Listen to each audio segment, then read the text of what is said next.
Hello everyone, very good morning and welcome to our English class. This is chapter 3 of our English textbook Hornbill, and in today's video we are going to complete this chapter. In the last video we have completed half of its part, and we will continue today from we left in the last video. So let's move to the page where we are. This was done.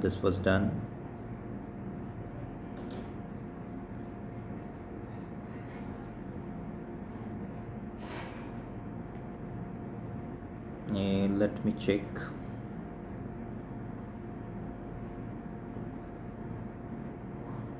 Okay, here is the page. So last video में हमने ये वाला para पढ़ लिया था यहाँ तक, ठीक है, ये पूरा हो चुका था ये, राइट। इसके आगे अब हम कंटिन्यू करते हैं, तो यहाँ से एक बार हम फिर शुरू कर देते हैं। King Tut's demise was a big event, even by royal standards. He was the last of his family's line, and his funeral was the death rattle of dynasty. But the particulars of his passing away and its aftermath are unclear. तो यहाँ पर author जो है बता रहे हैं कि जो किंग टूथ था उसकी डिमाइस का मतलब क्या होता है, डेथ। उसकी डेथ जो थी वो एक बहुत बड़ा इवेंट थी, बहुत बड़ी घटना थी यदि रॉयल स्टैंडर्ड्स के मायनों को देखें तो, क्योंकि वो जो है अपनी फैमिली लाइन में आखिरी बंदा था, उसके बाद कोई उस जनरेशन में नहीं हुआ। और उसकी जो फ्यूनरल थी, मतलब उसकी जो मृत्यु थी, उसके साथ साथ ही उसकी जो डायनेस्टी थी, उसका जो वंश था, उसका भी क्या हो गया, खात्मा हो गया। उसके साथ ही उसका वंश भी खत्म हो गया।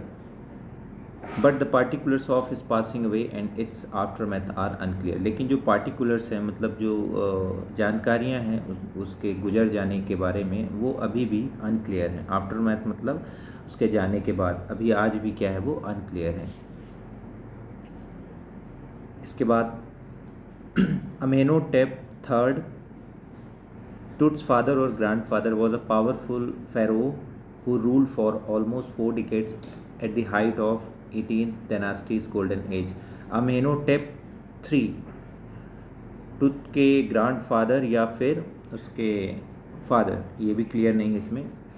वो क्या थे, एक पावरफुल फ़ैरो थे। फ़ैरो का मतलब मैंने आपको बताया ही, एक रूलर, ठीक है, या किंग कह सकते हैं, जिन्होंने ऑलमोस्ट 4 डिकेड, लगभग 40 साल, 1 डिकेड का मतलब आप जानते हैं कितना होता है, 10 ईयर्स, ठीक है। तो ऑलमोस्ट उन्होंने 40 ईयर क्या किया, रूल किया।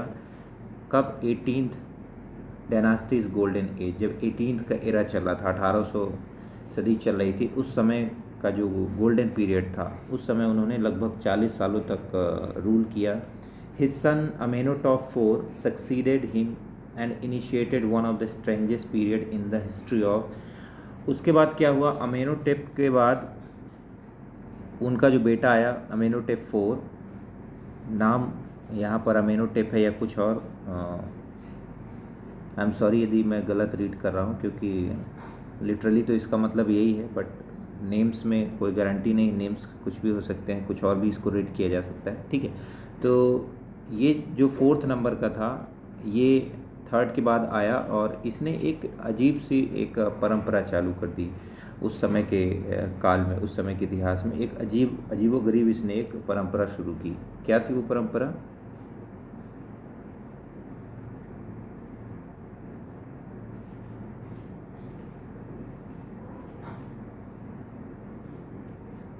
The new pharaoh promoted the worship of the Aten, the sun disk, changed his name to Akhenaten, or servant of the Aten, and moved the religious capital from the old city of Thebes to the new city of Akhetaten,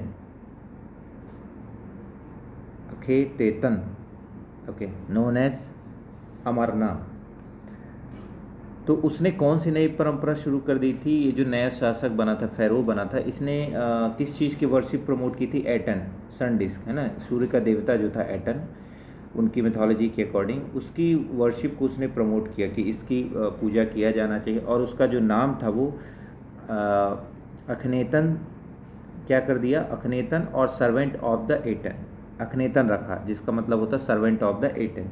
और religious capital जो थी वो पुरानी city Thebes में जो थी पहले, उसको कहाँ कर दिया, नई सिटी अखेतेतन, ठीक है, यहाँ पर उसने रिलीजियस कैपिटल को अपने शिफ्ट कर दिया, जिसे कि किस नाम से जाना जाता, अब किस नाम से जाना जाता है, Amarnath. He further shocked the country by attacking Amun, a major god, smashing his images and closing his temple. उसने एक शॉक और दिया कंट्री को जब उसने आमून, जो कि वहाँ के गॉड माने जाते थे, उस पर आक्रमण किया और जितनी भी उनकी मूर्तियाँ थी और टेम्पल से उसको बंद करवा दिया। It must have been a horrific time said Ray Johnson, director of the University of Chicago's research centre in Luxor, the site of ancient Thebes. तो वहाँ के जो डायरेक्टर हैं University of Chicago research centre के, तो वो कहते हैं कि ये बहुत ही हॉरिफिक टाइम रहा होगा, बड़ा ही भयानक समय रहा होगा जब उसने ये सब कारनामा किया। The family that had ruled for centuries was coming to an end and then Akhenaten went a little wacky. उसके बाद क्या हुआ, जो फैमिली थी अब वो लगभग जिसने सेंचुरीज़ तक लगभग रूल किया, शासन किया, अब वो क्या होने वाला था, अब उसका एंड जो था वो करीब आ रहा था, अब लगभग वो समाप्ति के दौर पर चल रहा था उनका वंश। और अखनेतन जो था उस समय क्या हो गया था, वो लिटिल वैकी हो गया था, ठीक है। वैकी का मतलब है अजीबोगरीब या निराला कह सकते हैं, ठीक है, अजीबोगरीब काम करने वाला, अजब गजब हरकतें करने वाला, उस टाइप से वो कुछ हो गया था। Next para, after Akhenaten's death a mysterious ruler named Smenkhkare appeared briefly and excited with hardly a trace। उसके बाद अखनेतन्स की जो डेथ हुई उसके बाद एक मिस्टीरियस रूलर, रहस्यमयी शासक जिसका नाम था स्मेनखरे, वो कुछ समय के लिए आया सत्ता में और जल्दी ही वो एग्ज़िट हो गया, मतलब जल्दी ही वो सत्ता से गायब हुआ और उसका नामो निशान भी मिट गया। And then a very young Tutankhaten took the throne, और फिर उसके बाद एक बहुत यंग शासक जो था तूतानखातेन, उसने राज्य को संभाला। थ्रोन मतलब होता है सिंहासन, ठीक है। King Tut as he is widely known today, और इसी तूता खानेन जो है, ठीक है, तूतन खातेन जो है, इसी को ही किस नाम से जाना जाता है आज के समय में, टुट के नाम से, जिसके बारे में हम पढ़ रहे हैं। The boy king soon change his name to Tutankhamun, और जल्द ही इस बॉय ने, जो शासक था टुट, इसने अपना नाम तूतान खातेन से क्या कर दिया, तूतान खामून कर दिया, ठीक है। लिविंग इमेज ऑफ आमून, जिसका मतलब है लिविंग इमेज ऑफ आमून, मतलब आमून की जीती जागती प्रतिमा। And oversaw restoration of the old ways, और उसने क्या किया, ओवरसी का मतलब होता है ऑब्जर्व करना, ठीक है, ओवरसी, तो ओवर सॉ लिखा तो ऑब्जर्व, तो और उसने इसके साथ क्या किया, जो पुराने तरीके थे उसको रिस्टोर करना शुरू किया, जो पुरानी परंपराएं थी वो उसने शुरू किया। He reign for about 9 years and then died unexpectedly. Reign मतलब होता है शासन करना, कंट्रोल रखना, ठीक है, तो और उसने लगभग 9 साल तक शासन किया और उसके बाद वो अनएक्सपेक्टेडली मर गया। Regardless of his fame and the speculation about his fate, Tut is one mummy among many in Egypt. How many? No one knows. और उसकी फेम या क्या थी उसकी शोहरत, फेम मतलब प्रसिद्धि, किस बात के लिए वो फेमस था, जो भी उसकी स्पेकुलेशन उसके बारे में है, उसके भाग्य को लेकर, स्पेकुलेशन मतलब अफवाहें या चर्चाएं, ठीक है, उससे कोई फ़र्क नहीं पड़ता। लेकिन आज जो है टुट वो क्या है, एक मम्मी है, ठीक है, और बाकी जितनी मम्मी है इजिप्ट में उन सभी के बीच में वो एकमात्र आज क्या है, मम्मी है। पहले वो भले ही कितना बड़ा शासक रहा हो या कैसा भी व्यक्ति रहा हो, आज वो केवल एक मम्मी है। नो वन नोज, कोई भी नहीं जानता आज वहाँ जहाँ पर उसकी मम्मी रखी है उस जगह पर कितनी मम्मीज़ हैं, मतलब इजिप्ट में कितनी हैं। The Egyptian mummy project which began an inventory in late 2003 has recorded almost 600 so far and as a still counting. जो इजिप्टियन ममी प्रोजेक्ट था जिसने कि 2003 में इन्वेंट इन्वेंट्री ऑपरेशन अपना शुरू किया। उसने लगभग 600 जो है ममीज़ को क्या किया, अभी तक रिकॉर्ड के मतलब 600 ममीज़ उन्हें मिली और अभी भी ये काउंटिंग बढ़ रही है। The next page, scanning the mummies with a portable CT machine donated by National Geographic Society and Siemens its manufacturer. अब अभी तक हमने पढ़ा किंग टूट कौन था, उसके फादर कैसे कौन थे, कैसा उसने कब तक शासन किया, फिर अनएक्सपेक्टेडली मर गया वो, ठीक है। अब जो है, क्योंकि हमने पढ़ा था पिछले वीडियो में देखा अभी कि उसकी बॉडी को निकाल लिया गया है, उसके मकबरे से, उसकी कब्र से निकाला गया है। अब उसको क्या किया जाएगा, नेक्स्ट फेज जो है वो अभी स्कैनिंग होगी उसकी, ठीक है। उसकी मम्मी की क्या होगी, स्कैनिंग होगी with a portable CT machine. जो पोर्टेबल सीटी मशीन है, सीटी स्कैन मशीन, उससे स्कैन किया जाएगा। और वो मशीन जो है किसके द्वारा दी गई है, national Geographic Society and scientist और उसके मैन्युफैक्चर, उन्होंने डोनेट किया है उस मशीन को, उससे उसकी स्कैनिंग होगी। King Tut is one of the first mummies to be scanned in death as in life, moving regally ahead of his countryman. और जो किंग टूट की मम्मी है वो अब सबसे पहली मम्मी होगी जिसको स्कैन किया जा रहा है। इसके पहले किसी की मम्मी को भी स्कैन नहीं किया गया। तो in death as in life, जैसा वो जीवन था उसका, जिस तरह वो जिया उसी तरह मरने के बाद भी आज भी जो उसकी moving regally ahead of his country में, रीगली मतलब शाही तरीके से, आज भी वो अपने जो बाकी के शासक थे या बाकी के जो लोग थे उनसे आज भी वो शाही तरीके से आगे है, क्योंकि वही फर्स्ट है जिसकी बॉडी को क्या किया जा रहा है, जिसकी मम्मी को स्कैन किया जा रहा है। तो इस तरीके से वो स्पेशल हुआ।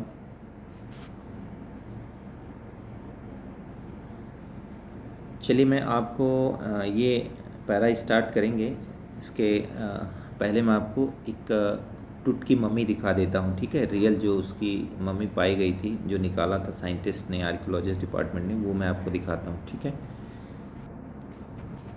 सो स्टूडेंट्स, ये आप देखिए, ये कॉफिन जो था ये था किंग टूट का, ठीक है। ये देख सकते हैं आप, इसके अंदर उसकी जो मम्मी थी वो पैक थी, ये बाहर का स्ट्रक्चर है उसका, ठीक है।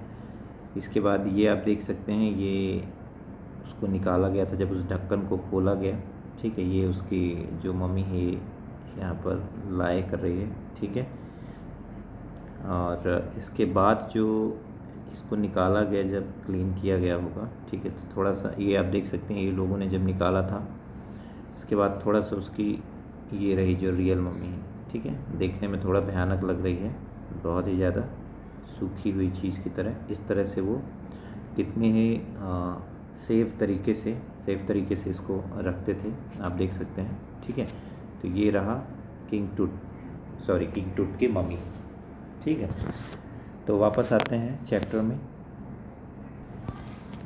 चलिए, A CT machine scanned the mummy head to toe, creating 1700 digital X-ray images in cross-section. Tut's head scanned in 0.62 mm slices to register its intricate structures, takes on eerie details in the resulting image. CT machine ने टूट की जो mummy थी उसको head to to मतलब सिर से लेकर पैर तक उसको स्कैन किया और लगभग 1700 डिजिटल एक्सरे इमेज जो है क्रॉस सेक्शन में क्रिएट किए। जो उसका हेड था वो स्कैन किया गया 0.62 मिलीमीटर स्लाइस में, जिससे कि उसका जो कॉम्प्लेक्स स्ट्रक्चर था उसकी मम्मी का, उसको बहुत अच्छे से समझा जा सके। और जो ईरी डिटेल्स थी, मतलब जो कहना चाहिए कॉम्प्लिकेटेड जो डिटेल्स थी उस मम्मी से रिलेटेड, वो पता लगाया जा सके। With Tut's entire body similarly recorded, a team of specialists in radiology, forensics, and anatomy began to probe the secret that the winged goddess of a gilded burial shrine protected for so long. और उसके साथ ही जिसकी scanning के साथ ही उसकी body को जो specialist की टीम थी और रेडियोलॉजी और फॉरेंसिक डिपार्टमेंट के लोग, एनाटॉमी डिपार्टमेंट के लोग थे, वो सभी लोग उसको प्रोब कर रहे थे। प्रोब करना मतलब जांच कर रहे थे, उसके देख रहे थे और सीक्रेट्स का पता लगा रहे थे उस मम्मी का, जिसे विंग्ड गॉडेस, ठीक है, विंग्ड गॉडेस ने अपने श्राइन में प्रोटेक्ट करके रखा हुआ था इतने लंबे समय तक। Next para. The night of the scan, workmen carried Tut from the tomb in his box. Like pallbearers, they climbed a ramp and flight of stairs into swirling sand outside, then rose on a hydraulic lift into the trailer that held the scanner. और जो रात थी scan जिस दिन उसको किया गया, तो वर्कमैन जो थे वहाँ पर बड़ी उन्होंने सावधानी से उसकी बॉडी को, टूट की बॉडी को टॉम से निकाल कर कहाँ ले गए, एक रैंप पे मिले गए, जिसके थ्रू से सीढ़ियों की मदद से चढ़ाया गया, एक स्टैंड में चढ़ाया गया, एक स्टेज पर जहाँ पर स्कैनर रखा हुआ था, तो हाइड्रोलिक मशीन की मदद से उसे चढ़ाया गया. 25 minutes later, two men emerged, sprinted for an office nearby, and returned with a pair of white plastic fans. 20 minute के बाद क्या हुआ, दो लोग वहाँ से अंदर आए जहाँ से स्कैनिंग हो रही थी. उसके बाद वो आए और पास का जो ऑफिस था वहाँ गए, और वहाँ से आने के बाद उन्होंने क्या किया, एक पेयर ऑफ प्लास्टिक फ़ैन, एक जोड़ी प्लास्टिक फ़ैन, मतलब दो प्लास्टिक फ़ैन लेकर आए. The $1 million scanner had quit because of sand in cooler fan. जो $1 million की मशीन थी स्कैनर, वो क्या हो गई थी, काम करना उसने बंद कर दिया था, क्योंकि उसका जो एक कूलर फ़ैन था वो वहाँ पर रेत चली गई थी उसके अंदर. कर्ज ऑफ द फ़ैरो, जो गार्ड नर्वसली. तभी वहाँ एक गार्ड जो था नर्वस होते हुए कहता है, कर्ज ऑफ द फ़ैरो, मजाक करते हुए कहता है कि जो फ़ैरो का कर्ज था वो सच हो गया. उसका जो श्राप था कि जो कोई उसकी बॉडी को छुएगा, डिस्टर्ब करेगा उसकी मम्मी को, उसका क्या होगा, दुर्भाग्य उस पर आएगा. तो वैसा जोक मारता है.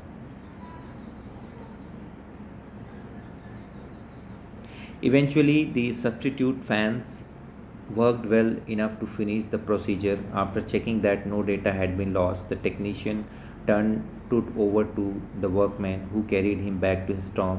Less than 3 hours after he was removed from his coffin, the pharaoh again rested in peace, where the funerary priest had laid him so long ago. और जब सारा कुछ काम उन्होंने कर लिया, प्रोसीजर ख़त्म हो गया और सब कुछ फैक्ट चेक किए और देखा कि कोई डेटा लॉस नहीं हुआ, मतलब जो पहली बार मम्मी निकाली गई थी तो कोई भी चीज़ें यहाँ की वहाँ नहीं की गई, सारी चीज़ें यथावत हैं. फिर टेक्नीशियन ने क्या किया, फिर से उन वर्कमैन को जो उसकी बॉडी को टॉम से निकाल कर लाए थे, उन्हें कहा कि अब इसे पुनः उस जगह पर जहाँ से लाया गया है इसको फिर उस जगह पर ले जाके स्थापित कर दिया जाए. और लगभग 3 घंटे से कम समय में फ़ैरो को फिर से उस जगह पर जहाँ से उसे लाया गया था, जहाँ वो रेस्ट इन पीस में था, तो वहाँ उसे वापस ले जाकर उसी तरह से रखा गया जहाँ बहुत समय पहले जो प्रीस्ट थे, फ्यूनरी प्रीस्ट, जो अंतिम संस्कार कराने वाले जो प्रीस्ट थे, उन्होंने उसे लेटा दिया था. तो उसको फिर से उसी जगह रख दिया गया. Back in the trailer, a technician pulled up astonishing image of Tut on a computer screen. A grey head took shape from a scattering of pixels, and the technician spun and tilted it every direction. और उसके बाद जो trailer था, जो गाड़ी थी उनकी, वहाँ पर टेक्नीशियन ने एस्टॉनिशिंग इमेज जो है कंप्यूटर स्क्रीन पर क्रिएट किए. उसकी मम्मी को स्कैन करने के बाद कंप्यूटर ने ऑटोमेटिक जो इमेजेस क्रिएट किए, तो उसमें उसने क्या है, कई एंगल से जो है उस इमेज को दिखाया जा रहा था.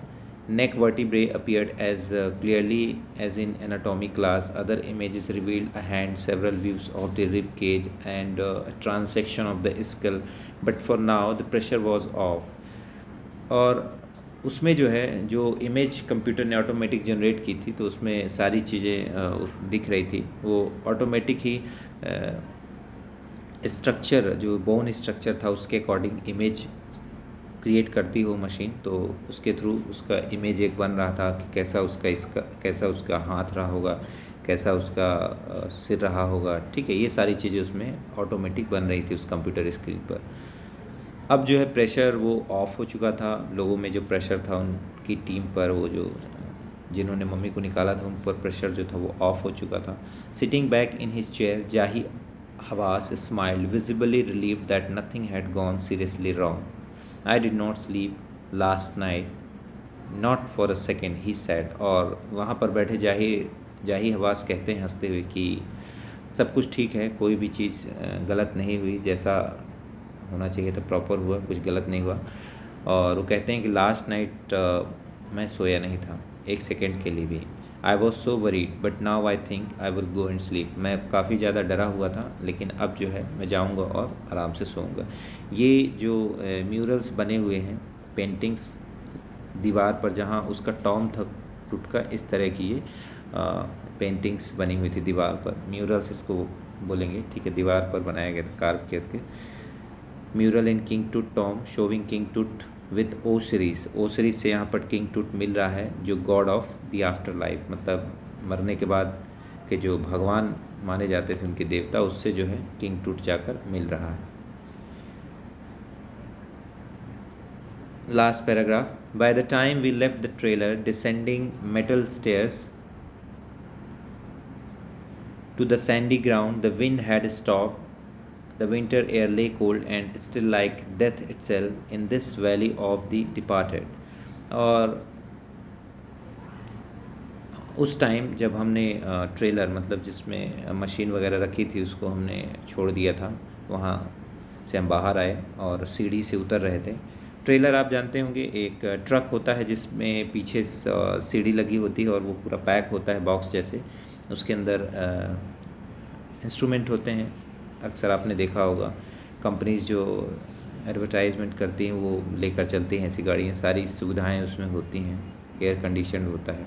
तो उससे जब वो उतरते हैं सैंडी ग्राउंड पर, रेतीले मैदान पर, तो हवा भी उस समय तक रुक चुकी थी और जो हवा थी वो अब ठंड हो चुकी थी, शांत हो चुकी थी, और लाइक डेथ इटसेल्फ, और वो डेथ के जैसे ही महसूस हो रही थी, एकदम शांत। Just above the entrance to Tut's tomb stood Orion, the constellation that the ancient Egyptian known as the soul of Osiris। और ठीक जो टूट का टॉम था, उसका इंट्रांस जहाँ से था, जहाँ से एंट्री थी उसके टॉम में, उसी के ठीक ऊपर क्या था? Stood Orion. ओरियन था द कॉन्स्टलेशन, तारामंडल। कॉन्स्टलेशन आकाश में ओरियन नाम का जो था तारामंडल होता है, वो था। That ancient Egyptian knew as the soul of Osiris, जिसे कि एंशियंट इजिप्टियंस जो थे सोल ऑफ ओसिरिस के नाम से जानते थे। मतलब जो देवता है, मरने के बाद जो ऊपर जो देवता हैं, तो उनकी सोल के नाम से जानते थे। किसको? ओरियन कॉन्स्टलेशन जो है, the God of the after life watching over the boy king. और वो जो सोल थी ओसिरिस की, वो जो है वॉच कर रही थी उस बॉय किंग को ऊपर से। तो ये जो लिया गया है, ये हमने अभी तक ये जो एक पैराग्राफ पढ़ा, डिटेल स्टडी पढ़ी, इसका सोर्स क्या है? नेशनल ज्योग्राफी वॉल्यूम 207, ठीक है, नंबर 6। यहाँ से इसे लिया गया है इस जानकारी को। ये फैक्ट से रिलेटेड ये चैप्टर है, ठीक है, हिस्ट्री का एक टॉपिक है। तो आई होप आपको ये चैप्टर समझ आया होगा और किंग टूट के बारे में आपको जानकारी मिली होगी कि कौन था, ठीक है, और one of the famous Kings में से एक था वो। तो इसको आप एक बार फिर से पढ़िए, ठीक है। और यदि आपको लग रहा है कि कुछ डाउट है आपको मम्मी से रिलेटेड या टूट से रिलेटेड, तो आप इसे जस्ट गूगल करिए, आपको मिल जाएगा, ठीक है। आपको उसकी मम्मी भी देखने को मिल जाएगी सारी चीज़ें, ठीक, तो ज़्यादा बेटर क्लियर होगा आपको। अब इसके साथ ही मैं इस वीडियो के साथ ही इसके क्वेश्चन आंसर का PDF सेंड कर दूंगा, तो आप उन्हें अपनी कॉपीज़ में नोट डाउन कर लीजिएगा, ठीक है। सो नेक्स्ट डे मिलते हैं next chapter and next topic के साथ, ठीक है। So till then have a great day.